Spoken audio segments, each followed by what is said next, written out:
बाब 3।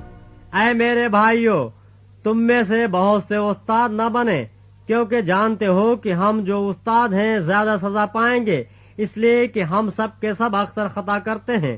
कामिल शख्स वो है जो बातों में खता न करे, वो सारे बदन को भी काबू में रख सकता है। जब हम अपने काबू करने के लिए घोड़ों के मुंह में लगाम दे देते हैं तो उनके सारे बदन को भी घुमा सकते हैं। देखो, जहाज भी अगरचे बड़े बड़े होते हैं और तेज हवाओं से चलाए जाते हैं, तो भी एक नहायत छोटी सी पतवार के जरिए से माझी की मर्जी के मुआफिक घुमाए जाते हैं।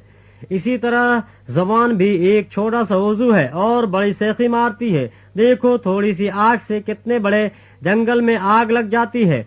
जुबान भी एक आग है। जुबान हमारे अज़ा में शरारत का एक आलिम है और सारे जिस्म को दाग लगाती है और दायरे दुनिया को आग लगा देती है और जहन्नम की आग से जलती रहती है, क्योंकि हर किस्म के चौपाए और परिंदे और कीड़े मकोड़े और दरियाई जानवर तो इंसान के काबू में आ सकते हैं और आए भी हैं, मगर जबान को कोई आदमी काबू में नहीं कर सकता। वो एक बला है जो कभी रुकती ही नहीं, जहर कातिल से भरी हुई है।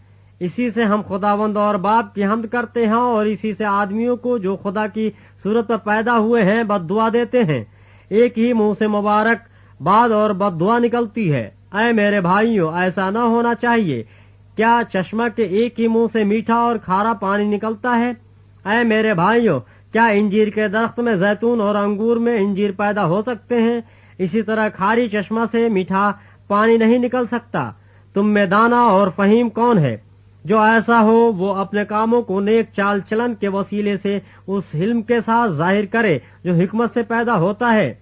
लेकिन अगर तुम अपने दिल में सख्त हसद और तफरके रखते हो तो हक के खिलाफ न सेखी मारो न झूठ बोलो।